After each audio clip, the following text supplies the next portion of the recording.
Hey guys, कैसे हैं आप लोग। मैं हूं शुभम और आप देख रहे हैं फैंटेसी एक्सप्रेस का यूट्यूब चैनल। इस वीडियो में हम बात करने वाले हैं सिडनी थंडर्स और सिडनी सिक्सर्स के बीच में होने वाले next big bash league match के बारे में। तो गाइस, ये है बिग बैश लीग 2023 का 19वां मुकाबला जो कि 30 दिसंबर को खेला जाएगा Sydney thunder's versus Sydney Sixers के बीच में। और ये मैच होगा Sydney show ground stadium Sydney, जहां पे लास्ट मैच पिछले साल हुए थे। यानी इस साल अब तक इस ग्राउंड पे कोई भी मैच नहीं हुआ। तो प्रीवियस ईयर का डेटा आपको बताऊंगा। लास्ट ईयर एक मैच बहुत ही तगड़ा हुआ था, बट आमतौर पे ये विकेट वैसी होती नहीं है। तो सिडनी शो ग्राउंड में क्या रन्स बनते हैं, कैसे रन्स बनते हैं, सब कुछ बताने वाला हूं। दोनों टीमों में कौन सी टीम फेवरेट है, किस टीम के ज्यादा प्लेयर लेने हैं, एक छोटी सी समरी अगर मैं अभी तक आपको बताऊं बिग बैश लीग की, तो सिडनी सिक्सर्स अपने 4 में से 3 मैच जीत चुकी है। यानी 4 मैच खेले सिडनी सिक्सर्स ने और 3 में विनिंग दर्ज की है और तीसरी पोजीशन पे है पॉइंट्स टेबल में। वहीं अगर हम सिडनी थंडर्स की तरफ बात करें तो इन्होंने भी 4 मैचेस खेले हैं, बट सिर्फ एक मैच जीता है। टीमें दोनों ने 4 मैच खेले, एक 3 जीत रही है और एक सिर्फ एक मैच जीत रही है और ये 7वें नंबर पे हैं। तो कहीं ना कहीं स्थिति थंडर्स की गड़बड़ है, वहीं सिडनी सिक्सर्स अच्छा परफॉर्मेंस दे रहे हैं। तो गाइस, सबसे पहले हम बात कर लेते हैं इस ग्राउंड के बारे में। तो सब चीजें आपके लिए एक ही जगह लाके रख दी है और अब वीडियो को शॉर्ट और क्रिस्प रखेंगे और आपको जो इंपॉर्टेंट चीजें हैं उन पर ज्यादा फोकस करेंगे। तो जल्दी जल्दी देख लेते हैं। सबसे पहले हम बात कर लेते हैं किस चीज की। सबसे पहले हम देखेंगे इस ग्राउंड पे क्या रिकॉर्ड रहता है। तो सिडनी शो ग्राउंड स्टेडियम में यहाँ पे टोटल मैचेस 33 खेले जा चुके हैं। 17 बैटिंग फर्स्ट और 16 बैटिंग सेकंड ने जीते। तो यहां पे टी20 में अगर आप देखें तो बैटिंग फर्स्ट सेकंड करने से रिजल्ट में कोई ज्यादा बदलाव नहीं आ रहे हैं। एवरेज फर्स्ट इनिंग का स्कोर यहां पे 150 का होता है और हाईएस्ट स्कोर यहां पे ब्रिस्बेन हीट का 203 बना हुआ है और लोएस्ट टोटल सिडनी थंडर्स का 15 पे ऑल आउट, ये सबसे लो स्कोर यहां पे बना हुआ है। तो ये इस ग्राउंड की स्थिति है जो आप यहां से देख सकते हैं। अब सबसे इंपॉर्टेंट चीज मैं आपको यहां पे बता देता हूं कि इस ग्राउंड पे आखिरी 2 मैचेस जो मैं आपसे कह रहा था ना कि एक मैच काफी हाई स्कोरिंग हुआ था, तो ये 27 जनवरी 2023 का एक मुकाबला है और इस मैच में आप देखिए ये लास्ट मैच यहां पे खेला गया था 27 जनवरी 2023 और इस मैच में स्कोर किया था ब्रिस्बेन हीट ने 203 का। सिडनी थंडर्स 52 बना पाई थी और ब्रिस्बेन हीट इस मैच को डीएल मेथड से जीत गई थी। अब इस मैच में टोटल फास्ट बॉलर्स को मिली थी टोटल 3 विकेटें और स्पिनर्स को मिली थी सिर्फ 2 विकेटें। तो इस मैच में आपने बैटिंग अच्छी देखी और बॉलर्स की पिटाई हुई लगभग दोनों मैच, मतलब दोनों इनिंग्स में। और इसके पहले जो एक मैच खेला गया था जनवरी 2023, 13 जनवरी 2023, ये उसी साल का मैच है। देखिए ये भी ज्यादा दूर नहीं है, मतलब इन दोनों मैचेस को अगर आप देखें तो इन डेट्स में ज्यादा फर्क नहीं है, सिर्फ और सिर्फ 14 दिन का फर्क है। और उन 14 दिन में देखिए एक मैच जो हुआ वो कितना लो स्कोरिंग हुआ। थंडर्स ने बना 111 और पर्थ स्कॉचर्स ने 112 बना के चेस किया। अब इस मैच में देखिए फास्ट बॉलर्स को टोटल कितनी विकेट मिली, 10 विकेट मिली और स्पिनर को कितनी विकेट मिली, सिर्फ 1 विकेट। यानी टोटल अगर हम देखें तो यहां पे फास्ट बॉलर्स पिछले 2 मैचेस में 13 विकेट लेके गए हैं, वहीं स्पिनर्स को मिली है मात्र 3 विकेटें। आप देख सकते हैं फास्ट बॉलर को 13 विकेट और स्पिनर को 3 विकेट। पिछले 2 मैचेस की ये कहानी है। तो आप समझ चुके हैं कि इस ग्राउंड पे रन्स कम बनते हैं और ऑन एन एवरेज अगर आप देखें फास्ट बॉलर्स का परफॉर्मेंस स्पिनर्स से काफी बेटर होता है। ये चीजें हमने यहां पे देख ली, ये वेन्यू के स्टैट हो गए। और अब हम बात करेंगे head to head stat. Head to head में देखिए ये हेड टू हेड स्टैट है। हेड टू हेड में आप दोनों टीमों का कंपैरिजन देखेंगे, मतलब टोटल दोनों टीमों ने कितने मैच खेले, 23 मैचेस खेले।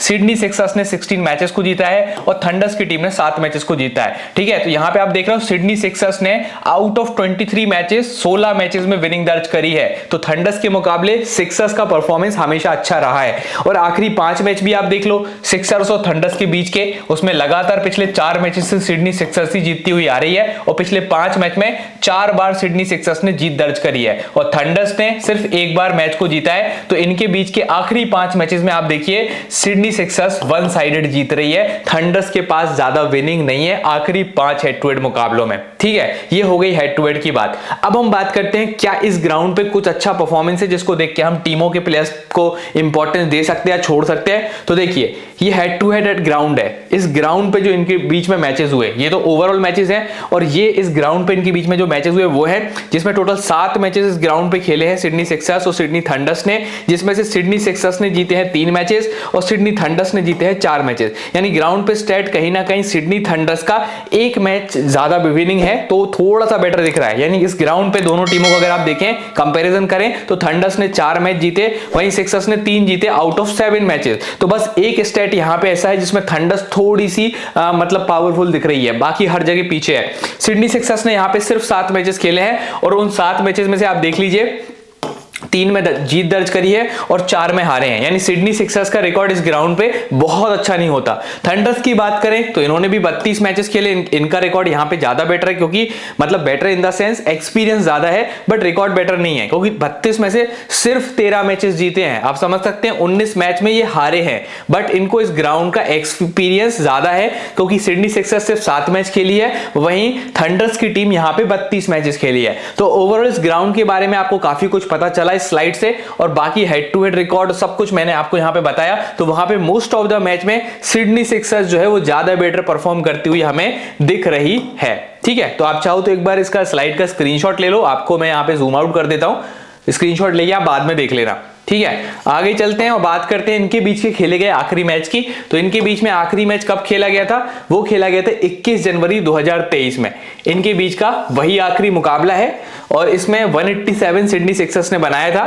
ये देख सकते हैं, सिडनी सिक्सर्स 187 और सिडनी थंडर्स ने 62 पे ऑल आउट हो गई थी। तो लास्ट मैच सिडनी सिक्सर्स ने 125 रन से जीता था। आप परफॉर्मेंस यहां पे देख सकते हैं, उस मैच में स्मिथ ने परफॉर्म किया, हेनरिक्स ने परफॉर्म किया, स्टीव ओकीफ, एबर्ट, डॉर्शियस ये काफी विकेट लेके गए थे। बाकी यहां से आप देखिए डेविड वार्नर ने 16 बनाए थे, डोल डेविस के 10 रन थे, संधू के 2 विकेट थे। सिडनी सिक्सर्स का एक और मैच है 8 जनवरी 2023 का, उसमें सिल्क के 59, हेनरिक्स 53, एबर्ट फिर 3 विकेट। देखिए एबर्ट हर बार विकेट निकालते हैं थंडर्स के सामने, डॉर्शियस 2 विकेट, डॉर्शियस भी हर बार विकेट निकाल रहे हैं किसके सामने? थंडर्स के सामने। थंडर्स की तरफ से कौन चल रहा है? Sam Whitman, Alex Ross, Ben cutting और क्रिस ग्रीन। ठीक है, तो ये इनके बीच के आखिरी 2 मैचेस हैं, मतलब सिडनी सिक्सर्स और थंडर्स के बीच के जो लास्ट मैच खेले गए 2। अब हम बात करते हैं मैच विनिंग प्रेडिक्शन की। मैच विनिंग प्रेडिक्शन में अब इतना कुछ हमने देखा, हमने हर जगह पाया कि सिडनी सिक्सर्स ज्यादा बेटर परफॉर्म कर रही है। उनकी जीतने के चांसेस मुझे लगता है कि 75% होने चाहिए। जिस हिसाब से उनकी परफॉर्मेंस आई है 75 to 80% चांस मुझे लग रहा है कि सिडनी सिक्सर्स ही इस मैच को जीतेगी। थंडर्स के चांसेस जीतने के 25 या 20% है, 20 से 25% के बीच में आप मान लो कि इनके चांस है विन करने के। बाकी मोस्ट ऑफ द मैच में सिडनी सिक्सर्स ही अच्छा करके गई है, हम उन्हीं का मानते हैं कि वही इस मैच को जीतेगी। 80% 75% चांस सिडनी सिक्सर्स के इस मैच को जीतने के हैं इस बिग बैश लीग वाले मैच में। ठीक है, अब आगे चलते हैं और हम बात करते हैं नेक्स्ट स्लाइड पे प्रोबेबल प्लेइंग 11 क्या होगी सिडनी सिक्सर्स की, तो उस पर एक बार नजर डालते हैं। तो कोई जरूरत नहीं है चेंज करने की, टीम बढ़िया खेल रही है, 4 में से अब तक 3 मैच जीत भी चुकी है, तो कोई चेंज नहीं करना चाहिए। जॉस फिलिपी टीम के लिए ओपन करेंगी जेम्स विंस के साथ, जिसमें फिलिपी टीम के विकेट कीपर भी हैं, तो उससे भी आपको काफी पॉइंट देते हैं। दोनों प्लेयर आपके लिए मस्ट हैव है। नंबर 3 पे डैनियल हक्स आएंगे, आप चाहो तो इनको टीम में ले सकते हो, फॉर्म बहुत अच्छा नहीं लग रहा है। नंबर 4 पे मोजिस हेनरिक्स हैं, जो 2-3 ओवर बॉलिंग भी कर रहे हैं, विकेटें भी ले रहे हैं, रन्स भी बना रहे हैं, और इनके रिकॉर्ड भी हेड टू हेड में काफी अच्छे हैं पोजीशन टीम के सामने, तो मस्ट है आपको लेना चाहिए। फिर आते हैं जॉर्डन सिल्क, जो आप देख सकते हैं बॉटम मतलब लोअर मिडिल ऑर्डर में आके अच्छे खासे रन पीटते हैं। आप देखते हैं कई मैचेस में बैटिंग ऑर्डर डाउन होने की वजह से इनको लोग पिक नहीं करते, बट फिर भी अगर मौका मिला, अगर 12-15 बॉल भी खेलने को मिली तो आराम से 25-30 बना सकते हैं, ये उस लेवल के प्लेयर है। फिर आते हैं जैक एडवर्ड्स, थोड़ी बहुत आप इनसे बैटिंग देख लेंगे, आजकल बॉलिंग में काफी एक्टिव रह रहे हैं, सो बॉलिंग में आप इनसे 3 से 4 ओवर बॉलिंग भी देख लेंगे, सो एडवर्ड्स भी इंपॉर्टेंट है। फिर आते हैं जोएल डेविस, ज्यादा इंपॉर्टेंस टीम में नहीं है इनकी, सीन एबर्ट और डॉर्शियस, ये बहुत अच्छे प्लेयर्स हैं और डेथ ओवर्स में भी ये लोग एक्टिव दिखेंगे, और इनके रिकॉर्ड भी हमने देखे थे सिडनी थंडर्स के सामने, हर बार 2-2 3-3 विकेट लेके जाते हैं। तो ये आपके लिए सबसे इंपॉर्टेंट बॉलर होंगे इस सिडनी सिक्सर्स के लाइनअप से, बल्कि पूरे मैच में सबसे इंपॉर्टेंट बॉलर अगर कोई है तो बेन डॉर्शियस और सीन एबर्ट है। डेथ ओवर में आएंगे, काफी विकेट लेके जाएंगे। फिर आते हैं जैक्सन वर्ड, काफी अच्छा कर रहे हैं पिछले कुछ मैचेस से, और स्टीव ओकीफ आते हैं। स्टीव ओकीफ का रिकॉर्ड हेड टू हेड में काफी अच्छा है, सो ग्रैंड लीग में आप इनको ट्राई कर सकते हैं, आगे मैं वो चीज आपको बताऊंगा। अभी आप लाइनअप देख लो और इन प्लेस के बारे में थोड़ा सा आपको समझा भी देता हूं, बिल्कुल कंपैरिजन करा के समझा दूंगा, जैसे पिछले कुछ मैचेस में मैंने आपको बताया था। आपको मैंने क्रिस लिन दिलवाए थे, वैसे मैं आपको इस मैच में भी कुछ बढ़िया प्लेयर्स दिलवाऊंगा। ठीक है, तो हम बात करते हैं, सबसे पहले कंपेयर करते हैं रीसेंट फॉर्म किस प्लेयर का ज्यादा बेटर है। जॉस फिलिपी के आखिरी 4 मैचेस देखे, बहुत अच्छे नहीं है, बट क्योंकि विकेट कीपर है जॉस फिलिपी, तो उससे भी आपको कैच स्टंपिंग के पॉइंट देते हैं, सो थोड़े से फैंटेसी के मामले में इंपॉर्टेंट हो जाते हैं। बैटिंग एवरेज इनकी 28 के आसपास है। फिर आते हैं जेम्स विंस, पिछले कुछ मैचेस इनके बहुत अच्छे नहीं गए थे, बट लास्ट मैच बहुत अच्छा करा, वापसी करी, और करनी भी चाहिए थी क्योंकि बैटिंग एवरेज 33 का कैरी करते हैं। सो जेम्स विंस पिछले मैच में फॉर्म में आए, लॉन्ग टर्म में जेम्स विंस वैसे भी बढ़िया खेलते हैं, 33 की बैटिंग एवरेज है, सो दोनों प्लेयर इंपॉर्टेंट है। रिसेंट फॉर्म अगर आप हक्स का देखेंगे, पिछले 4 मैच में 160 का स्कोर किया हुआ है, बाकी सारे रिकॉर्ड खराब है, 27 की एवरेज है, यानी फिलिपी से भी थोड़ी कम। फिर हम बात करते हैं हेंड्रिक्स की। हेंड्रिक्स के पिछले 4 मैच देखे तो बैटिंग में एवरेज परफॉर्मेंस है, बॉलिंग में लास्ट मैच में 2 विकेट निकाले और हेंड्रिक्स लगातार टीम के लिए बॉलिंग से भी परफॉर्म कर रहे हैं। 28 की एवरेज है हेंड्रिक्स की और स्ट्राइक रेट हेंड्रिक्स का 20 का है। 20 का स्ट्राइक रेट, यानी कि अगर हेंड्रिक्स से आप 20 बॉल डलवाएंगे पूरे मैच में तो 1 विकेट मिलने का चांस रहेगा। ये हर 20 बॉल में 1 विकेट लेके जाते हैं अपने कैरियर में मोजिस हेंड्रिक्स। फिर जॉर्डन सिल्क, जो कि काफी नीचे बैटिंग करने आते हैं, बट परफॉर्मेंसेस अगर आप देखें तो बुरी नहीं है। एक मैच में 66 बनाया, 2 मैच में 23-26 का स्कोर किया और बैटिंग एवरेज भी 32 के आसपास है। तो ये आपके लिए एक trump card pick type player रहने वाला है। तो रीसेंट फॉर्म अगर हम देखें तो कुछ ही प्लेयर्स हमें जो है वो ठीक ठाक मिले, बल्कि मैं बोलूं तो कोई इतना कंसिस्टेंट प्लेयर तो नहीं है, बट फिर भी किसी को लेना हो तो मैं आपको जॉस फिलिपी कंसीडर करा दूंगा, क्योंकि विकेट कीपर भी है वो, कभी भी स्टंपिंग कैच से आराम से 20-25 पॉइंट आपको एक्स्ट्रा ही दे जाएगा। फिर जेम्स विंस है, टेक्निकली स्किलफुल प्लेयर है, आपको उसको हमेशा लेना है टीम में लॉन्ग टर्म में। हक्स पे हम ज्यादा भरोसा नहीं कर सकते। हेंड्रिक्स क्योंकि बॉलिंग भी कर रहा है तो इसको लेना है, और सिल्क थोड़ा सा नीचे आता है, वरना ये भी एक अच्छा प्लेयर है कंसीडर करने के लिए, बट अभी स्मॉल लीग के लिहाज से उतना इंपॉर्टेंट नहीं है। सो आपके लिए कौन कौन से प्लेयर बन गए? आपके लिए हो गए मोजिस हेंड्रिक्स जो आपको कंफर्म लेने हैं, आपके लिए हो गए जेम्स विंस जो आपको कंफर्म लेने हैं, और जॉस फिलिपी, जेम्स विंस और मोजिस हेंड्रिक्स आपको लेने चाहिए रीसेंट फॉर्म के हिसाब से। अब जरा आप देखो सिडनी थंडर्स के सामने वो कौन से प्लेयर हैं जो परफॉर्म करते हैं। जॉस फिलिपी पिछले 4 मैच में सिर्फ एक 50+ का स्कोर है और बैटिंग एवरेज भी 19 की है, यानी बहुत अच्छा रिकॉर्ड नहीं है। जेम्स विंस आखिरी 4 मैच में 2 30+ के स्कोर है, ओवरऑल एवरेज 25 के आसपास की है, यानी फिलिपी से तो बेटर परफॉर्मेंस है, 25 की एवरेज है। हक्स की बात करें, पिछले 4 मैच में 2 50+ के स्कोर है, 48 की एवरेज है। ये एक अच्छी चीज है जो आपको डेनियल हक्स को ग्रैंड लीग में ट्राई करने के लिए मजबूर करेगी। 48 की एवरेज है इसकी, किसके सामने? सिडनी थंडर्स के सामने, तो ट्राई कर लेना। फिर हम बात करते हैं मोजिस हेंड्रिक्स की, तो इनकी भी 49 की एवरेज है और पिछले 4 मैच में 40, 50, 40 ऐसे स्कोर कर रखे हैं। तो ये तो वैसे ही बहुत अच्छा खेलती थंडर्स की बॉलिंग को, और बॉलिंग में भी स्ट्राइक रेट 15.9 का है, यानी हर 16 बॉल में अप्रोक्सीमेटली ये थंडर्स के 1 विकेट लेते हैं, तो ये भी बहुत इंपॉर्टेंट है। हेड टू हेड भी मैच कर रहा है, रीसेंट फॉर्म भी बढ़िया है। जॉर्डन सिल्क ये 29 का एवरेज होल्ड करते हैं और पिछले 4 मैच में 2 बार 40-50+ की स्कोरिंग भी करी है सिडनी थंडर्स के सामने, तो ये प्लेयर भी हेड टू हेड के लिहाज से अच्छा इंपॉर्टेंट प्लेयर जॉर्डन सिल्क दिख रहा है। अब इस ग्राउंड पे भी एक बार रिकॉर्ड देखो, फिलिपी का रिकॉर्ड अच्छा नहीं है, मात्र एवरेज जो है वो 12 की है, जो कि बहुत अच्छी नहीं है। फिर आप देखिए जेम्स विंस, इनकी एवरेज मात्र 8 की है इस ग्राउंड पे, जो कि अच्छी नहीं है। फिर यहाँ पे 29 की एवरेज डेनियल हक्स की है, तो एक और बहुत अच्छी चीज है हक्स के लिए कि हेड टू हेड तो अच्छा निकल ही आया, ऊपर से ग्राउंड रिकॉर्ड भी बढ़िया निकल आया।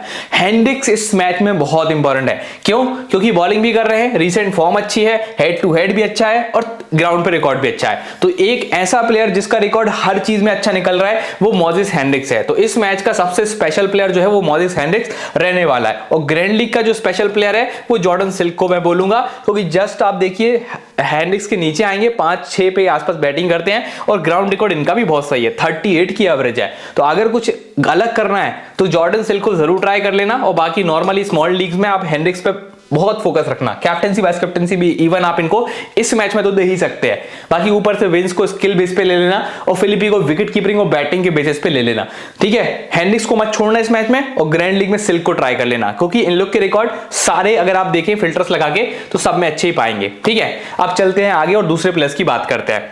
दूसरे प्लेयर्स में आते हैं जैक एडवर्ड्स। जैक एडवर्ड्स आखिरी कुछ मैचेस से थोड़े बहुत रन्स टीम के लिए बना रहे हैं, साथ ही साथ आप देखेंगे कि विकेटें भी लेके जा रहे हैं, 3-3, 4-4 ओवर बॉलिंग कर रहे हैं, उस हिसाब से भी जैक एडवर्ड्स इंपॉर्टेंट है, और रन्स भी थोड़े बहुत बना ही रहे। बैटिंग एवरेज 15 की है, स्ट्राइक रेट 19 की है, आपको टीम में तो इनको लेना चाहिए। हेड टू हेड अच्छा नहीं है, ग्राउंड पे रिकॉर्ड भी अच्छा नहीं है, 2 चीजें खराब हैं, बट रीसेंट फॉर्म अच्छा होने की वजह से इनको आप ले सकते हैं। फिर आते हैं जे डेविस, परफॉर्मेंस बैटिंग बॉलिंग में बहुत खराब है, हेड टू हेड कुछ है नहीं, ग्राउंड पर भी रिकॉर्ड कुछ नहीं है। ग्रैंड लीग में ट्राई करना हो तो कर लेना। सीन अबट ड्वार्शिस आपको जरूर पिक करने हैं। अब देखो यहाँ पे मैं आपको सबके बॉलर्स के रिकॉर्ड अगर कंपेयर कराऊं तो आप एक चीज नोटिस करो, पिछले 4 मैच में सीन अबट ने टोटल कितने विकेट निकाले अपनी टीम के लिए? पिछले 4 मैच में ये 8 विकेट ले चुका है अपनी टीम के लिए। वैसे ही ड्वार्शियस पिछले 4 मैच में 5 विकेट अपनी टीम के लिए ले चुका है। जैक्सन वर्ड पिछले 4 मैच में 6 विकेट अपनी टीम के लिए ले चुका है, और स्टीव ओकीफ ने सिर्फ लिए हैं 2 विकेट अपनी टीम के लिए पिछले 4 मैच में। तो सबसे ज्यादा विकेट कौन लेके जा रहा है? तो वो है सीन अबट, और उसके बाद ड्वार्शियस। तो ये 2 बॉलर आप टीम में ले लेना, क्योंकि रीसेंट टाइम पे यही लोग विकेट टीम के लिए निकाल रहे हैं। अब लॉन्ग टर्म में अगर हम देखें तो स्ट्राइक रेट से पता चलता है कि भाई स्ट्राइक रेट सीन अबट का 15 का है, यानी हर 15 बॉल में ये 1 विकेट लेता ही लेता है अपने कैरियर में। आप देखो ड्वार्शियस हर 17 बॉल में अपने कैरियर में 1 विकेट लेता है, वैसे ही जैक्सन बर्ड हर 22 बॉल में, और स्टीव ओकीफ हर 21 बॉल में 1 विकेट लेता है। तो यहाँ पे सबसे विकेट टेकिंग नेचर का प्लेयर कौन है? सबसे पहले आता है सबसे विकेट टेकिंग नेचर का प्लेयर सीन बट उसके बाद ड्वार्शियस और उसके बाद फिर आप कीफ और बर्ड को देखेंगे जिसमें कीफ ज्यादा विकेट टेकिंग है। अब हम बात करें हेड टू हेड रिकॉर्ड की, हेड टू हेड में किसने पहले अच्छा परफॉर्मेंस दिया है, तो सीना बट 14.7 की स्ट्राइक रेट है, यहां भी ये आगे है। उसके बाद कौन है, उसके बाद है यहाँ पे ड्वार्शियस 16 की स्ट्राइक रेट है, फिर स्टीव ओकीफ 16.6 की स्ट्राइक रेट है और फिर अंत में आते हैं जैक्सन बर्ड जिनकी 36 की स्ट्राइक रेट है सिडनी थंडर्स के सामने। यानी थंडर्स के सामने बर्ड ज्यादा नहीं चलते हैं, पर कौन चलता है, स्टीव ओकीफ। आपको एक नया प्लेयर मैंने दिया स्टीव ओकीफ, इसको ट्राई कर लेना क्योंकि इसके हेड टू हेड रिकॉर्ड बहुत अच्छे थंडर्स के सामने और पिछले 2-3 मैचेस से देखो 4-4 विकेट, 0-3 विकेट, यानी टोटल 4 मैचेस में ये बंदा 11 विकेट ले चुका है थंडर्स के सामने।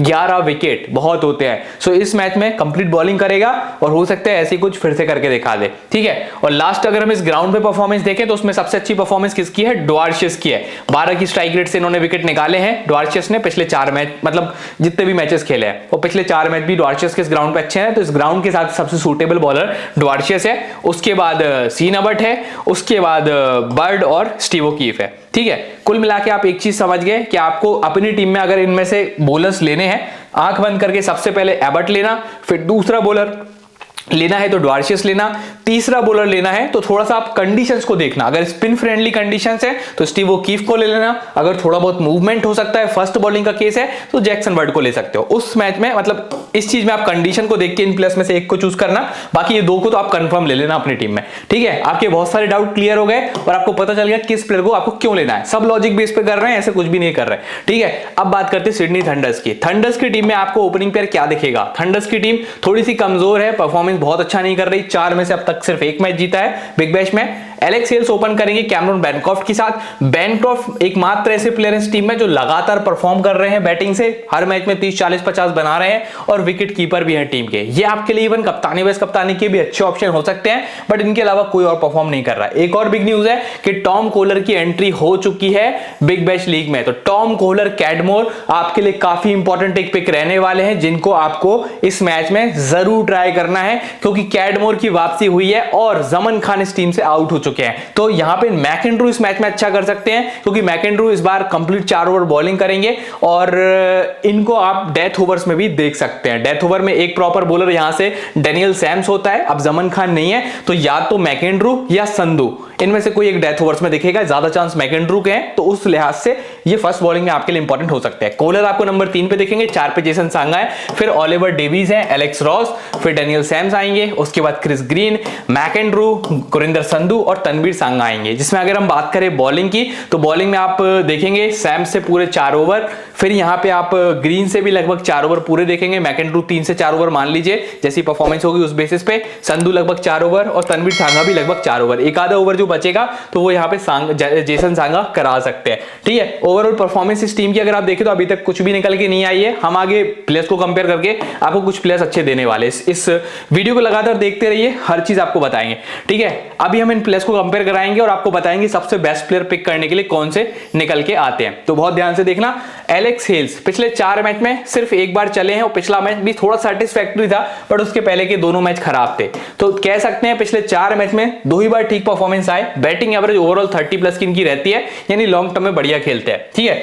कैमरन बैनक्रॉफ्ट पिछले 4 मैच में ये प्लेयर सबसे तगड़ा खेला, 46, 30, 74, 25 प्लस विकेट कीपिंग से भी पॉइंट देता है आपको, विकेट कीपर भी है, ठीक है। और बैटिंग एवरेज भी देखो तो 33+ की है, यानी हेल से भी अच्छी बैटिंग एवरेज है इसकी। तो कप्तान वाइस कप्तान आप इसको बना सकते हैं। फिर आते टॉम कोहलर, कैडमोर, पिछले 4 मैच में सिर्फ एक बड़ा स्कोर है, 30 की एवरेज इनकी भी है। तो एक अच्छी चीज है कि बैटिंग एवरेज ये सारे प्लेयर्स की 30+ की है, यानी है तो ये सारे अच्छे प्लेयर बट अच्छा नहीं खेल रहे, ये दिक्कत है। जेसन सांगा की बात करें, पिछले 4 मैच पूरे खराब है, सो इनकी परफॉर्मेंस तो लगातार डिप हो रही है। बैटिंग एवरेज 30 का जरूर है बट परफॉर्मेंस बिल्कुल भी अच्छा नहीं आ रहा है, तो ये प्लेयर जो है आपके लिए शायद ज्यादा वर्क ना कर पाए। ओलिवर डेविस पिछले 3-4 मैचेस से हर मैच में आप देख रहे हो 25-30, 35, 25-30, 35 तो बनाते ही है। बैटिंग एवरेज 22 के आसपास का है। ये एक अच्छा प्लेयर है जो थोड़ा सा डाउन आता है पर परफॉर्म करके जाता है। कंसिस्टेंसी के मामले में एक कैमरन बैनक्रॉफ्ट और एक ओलिवर डेविस, ये 2 प्लेयर आपके लिए बहुत इंपॉर्टेंट है। रिसेंट फॉर्म भी देखें तो 2-3 प्लेयर यहां पे निकल के आते हैं, जिसमें एक आते हैं कैमरन बैनक्रॉफ्ट, 2-3 में नहीं 2 ही प्लेयर हैं, Oliver Davis, Cameron Bancroft, Oliver Davis. Recent form के हिसाब से ये लोग अच्छा कर रहे हैं। अब हेड टू हेड देखो, सिडनी सिक्सर्स के सामने हेल्स अच्छा करते हैं, 33 की बैटिंग एवरेज है एलेक्स हेल्स की, एक बार तो 110 भी बनाया था, तो ये रिकॉर्ड अच्छा है। फिर हम बात करते हैं बैनक्रॉफ्ट की, 26 का एवरेज है अपोजिशन टीम सिडनी सिक्सर्स के सामने। कोहलर पहली बार खेलेंगे, 19 का एवरेज सांगा का है और 1 रन का एवरेज है सिर्फ ओलिवर डेविस का, यानी एक ही प्लेयर है यहां से जो अच्छा कर रहा है, Alex Hales opposition team Sydney Sixers के सामने। और थोड़ा बहुत आप कह सकते हैं कि मतलब थोड़ा बहुत मामला क्रॉफ्ट का भी ठीक है, बट बहुत अच्छा नहीं है। इस ग्राउंड पे रिकॉर्ड देखो सबसे अच्छा किसका है, एक ही नाम आता है, कैमरॉन बैनक्रॉफ्ट। 75 की एवरेज है भाई, 75 बहुत ज्यादा एवरेज होती है ग्राउंड के हिसाब से। 55, 45, 35, 19 मोस्ट ऑफ द मैच में नॉट आउट भी जाते हैं। तो कैमरॉन बैनक्रॉफ्ट कप्तानी वाइस कप्तानी के मुझे यहीं से बहुत अच्छे पिक देख रहे हैं। यहाँ पे ग्राउंड रिकॉर्ड अच्छा है, रिसेंट फॉर्म अच्छा है और विकेट कीपर भी है, तो सबसे बढ़िया प्लेयर आपके लिए जो है, एक प्लेयर अगर मैं बोलूं तो वो बैनक्रॉफ्ट है जो विकेट कीपिंग भी करेगा। सो बिल्कुल अपनी टीम में कैप्टन वाइस कैप्टन कर सकते हैं। हेल्स की परफॉर्मेंस देखें तो 27 की एवरेज है ग्राउंड पे, कोहलर की ग्राउंड पे कोई परफॉर्मेंस अभी तक आई नहीं है, सांगा की 25 की एवरेज है और 16 की एवरेज है ओलिवर डेविस की। कुल मिला के आपको 2 से 3 प्लेयर अगर मैं बोलूं अच्छे, तो सबसे पहला नाम आएगा कैमरॉन बैनक्रॉफ्ट का, उसके बाद दूसरा नाम जो रहेगा वो रहेगा कोहलर और हेल्स के बीच में। परफॉर्मेंस दोनों की बहुत अच्छी नहीं चल रही, तो first name Cameron Bancroft, second name के लिए कोहलर और हेल्स। उसके अलावा ओलिवर अच्छा कर रहे हैं बट थोड़ा सा नीचे आते हैं, तो थर्ड पे आप ओलिवर को रख सकते हैं। सांगा की परफॉर्मेंस तो लगातार खराब है, तो इनको आप नंबरिंग ही मत दीजिए, ठीक है। तो यहां से आप समझ गए कि आपको सबसे पहले बैनक्रॉफ्ट को लेना है टीम में, कप्तान वाइस कप्तान भी कर सकते हैं। बाकी प्लेयर्स में आप एलेक्स रॉस की परफॉर्मेंस देख सकते हैं। रॉस ने पिछले 4 मैच में क्या परफॉर्मेंस दी है वो आपके सामने है। पिछले 4 मैच में एक ही मैच में चला है, बैटिंग एवरेज इसकी 28 की चलती है। वैसे सैम्स की बैटिंग एवरेज 17 की चल रही है, मतलब इस टाइम पे ये बैटिंग में कंसंट्रेशन नहीं कर रहे, बट बॉलिंग बहुत लाजवाब कर रहे हैं, क्योंकि इस प्लेयर ने पिछले 4 मैच में आप देखो टोटल 10 विकेट टीम को निकाल के अभी तक दे दिए, 10 विकेट, ठीक है। आप समझ सकते हो, यहीं से आपको अंदाजा लग गया वो कितना बढ़िया खेल रहा है। एक बार आप परफॉर्मेंस भी मैं इनकी दिखा देता हूं कि 10 विकेट पिछले 4 मैच में सैम्स ने लिए, ग्रीन ने 3 विकेट लिए पिछले 4 मैच में, मैकेंड्रू को कोई विकेट नहीं मिली अभी तक पिछले 4 मैच में, संधू के 5 विकेट है पिछले 4 मैच में और सांगा के 5 विकेट है पिछले 4 मैच में, ठीक है। तो सांगा हो गए, संधू हो गए, लगभग बराबर की परफॉर्मेंस दे रहे हैं। उसके बाद मैकेंड्रू टोटल खराब खेल रहे हैं, ग्रीन की परफॉर्मेंस खराब आ रही है। सैम्स अकेले ऐसे प्लेयर हैं जो लगातार बॉलिंग में बहुत अच्छा कर रहे हैं, और डेथ ओवर्स में भी आपको पता है कि डेनियल सैम्स कंफर्म आते हैं, उनके साथ कभी आपको मतलब अभी जो कंडीशन बन रही उसके हिसाब से संधू मैकेंड्रू में से कोई भी डेथ में उनका साथ देने जा सकता है, ठीक है। परफॉर्मेंस आपके सामने है। थोड़ा सा हम हेड टू हेड भी देखते हैं। हेड टू हेड रॉस का बैटिंग में बहुत खराब है, सैम्स का बैटिंग में कुछ खास हेड टू हेड नहीं है, बॉलिंग अच्छी है। देखो आप लॉन्ग टर्म में भी देखा करो, ये शॉर्ट टर्म में जैसे मैंने आपको बताया ना कि रीसेंट फॉर्म में मतलब आखिरी 4 मैच में क्या क्या किया, वैसे मैं आपको बताता हूं कि ये टी20 में जब खेलते हैं प्लेयर, तो देखो 15 की स्ट्राइक रेट सैम्स की होती है, यानी हर 15-16 बॉल में इसको 1 विकेट टी20 में मिलती है। वैसे हर 23 बॉल में क्रिस ग्रीन को 1 विकेट मिलती है। फिर वैसे ही मैकेंड्रू को हर 21-22 बॉल में 1 विकेट मिलती है। वैसे 19 बॉल में संधू 1 विकेट लेता है और हर 14.5-15 बॉल में सांगा 1 विकेट लेता है। सबसे विकेट टेकिंग प्लेयर तनवीर सांगा है, जो अपने कैरियर में कम से कम बॉलों में ज्यादा विकेट लेने की क्षमता रखता है। उसके बाद सैम्स का नंबर आता है। तो सांगा को आप ग्रैंड लीग में तो ट्राई कर ही सकते हैं, अगर स्मॉल लीग में लेने का मन नहीं है। बिल्कुल ध्यान रखो, सांगा बहुत विकेट टेकिंग नेचर का प्लेयर है। अब जरा आप सिडनी सिक्सर्स के सामने परफॉर्मेंस देखो, कौन अच्छा कर रहा है कौन खराब कर रहा है। सिर्फ हम स्ट्राइक रेट देखते हैं, स्ट्राइक रेट आपको सब कुछ बता देता है। डेनियल सैम्स 12.8 का स्ट्राइक रेट, यानी अप्रोक्सीमेटली हर 13 बॉल में से सिक्सर्स का 1 विकेट लेता है। वैसे ही क्रिस ग्रीन हर 27-28 बॉल में 1 विकेट लेता है सिक्सर्स का। हर 44 बॉल में 1 विकेट लेता है मैकेंड्रू सिक्सर्स का, जो कि बहुत खराब रिकॉर्ड है। हर 30 बॉल में संधू 1 विकेट लेता है सिक्सर्स का, ये भी काफी खराब रिकॉर्ड है। सांगा हर 20 बॉल में 1 विकेट लेता है सिक्सर्स का, जो सेटिस्फैक्टरी रिकॉर्ड है, बहुत अच्छा नहीं है। तो आपको पता है 24 बॉल कराएगा 4 ओवर में प्लेयर, अगर 20 में 1 विकेट ले रहा है यानी कंप्लीट बॉलिंग कराए तो 1 विकेट लेने के चांस है। बट जिसका स्ट्राइक रेट 30-44 ऐसा जा रहा है, तो भाई वो तो 2 मैच में 1 विकेट लेगा अपोजिशन टीम का, तो उसका रिकॉर्ड तो वैसे ही खराब हो गया।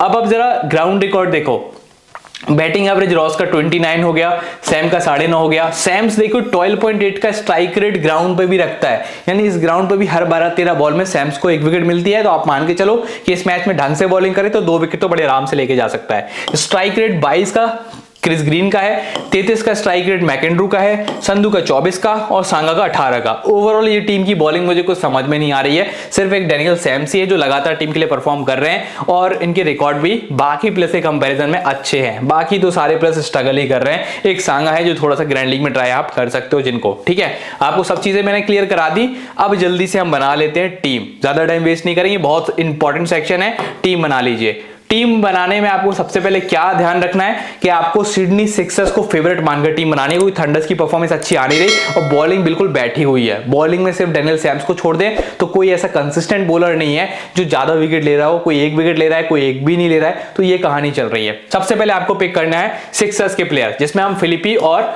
जेम्स विंस दोनों को कवर करेंगे। क्यों? क्योंकि फिलिपी तो विकेट कीपिंग भी करेंगे और स्किल वाइज जेम्स विंस बहुत अच्छे बैटर हैं। फिर हम बात करेंगे ऑलराउंडर्स की, तो उसके पास जैक एडवर्ड्स और मोजिस हेनरिक्स जैसे बहुत अच्छे ऑलराउंडर हैं सिडनी सिक्सर्स के पास, जिसमें हेनरिक्स आपको बैटिंग बॉलिंग दोनों करके देंगे। और ये ऐसे प्लेयर हैं मोजिस हेनरिक्स के, इस ग्राउंड पे मैं बोल सकता हूं कि चलेंगे ही चलेंगे, क्योंकि रिसेंट फॉर्म अच्छी है, ग्राउंड रिकॉर्ड भी अच्छा है, हेड टू हेड भी, तो कोई भी चीज इनकी अपोजिशन में है ही नहीं।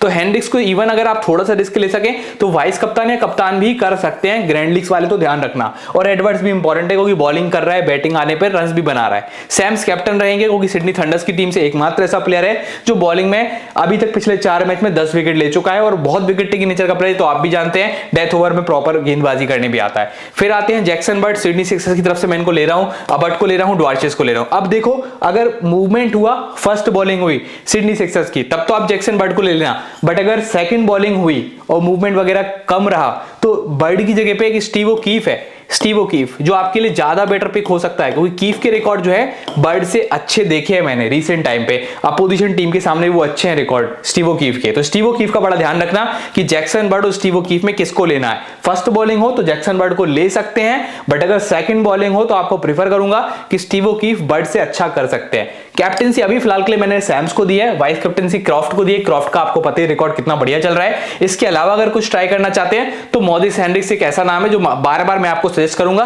और अगर आपको एक जबरदस्त बॉलर देख रहे हैं टीम में, मतलब जिसको आप कैप्टन कर सके, तो सीन अबर्ट जैसा कोई बॉलर ही नहीं है। मतलब इस प्लेयर ने बहुत विकेट निकाली है और ये हमेशा अपोजिशन टीम के सामने भी चलता है। तो जो लोग रिस्क टेकर हैं, जो किसी बॉलर को कैप्टन वाइस कैप्टन देख रहे हैं, सीन अबर्ट को कर सकते हैं, captain vice captain grand leagues में खास करके। ठीक है, तो ये मेरी टीम थी, सब कुछ मैंने आपको समझा दिया, बिल्कुल एकदम समराइज करके। 20-25 मिनट लगे होंगे, बट वर्थ है, क्योंकि समझेंगे तभी तो आप टीम बनाएंगे, आपका पैसा लगता है। सो बहुत ध्यान से टीमें बनाइए, कॉपी करना चाहें तो कर सकते हैं टीम को, बट मैं सजेस्ट करूंगा कि टीम्स को कॉपी करना छोड़िए, समझना चालू करिए। आप अपनी टीम्स बनाएंगे, कुछ चेंजेस करेंगे, जो आप वीडियो में समझते हैं उसके हिसाब से मल्टीपल टीम्स बनेंगी, तभी आप लोग ग्रैंड लीग जीत पाएंगे। अगर ये वीडियो आपको थोड़ा भी पसंद आता है, थोड़ा भी इंफॉर्मेटिव लगता है, तो प्लीज अभी एक लाइक, शेयर और सब्सक्राइब जरूर करिएगा। मिलते हैं नेक्स्ट वीडियो में, तब तक के लिए बाय बाय।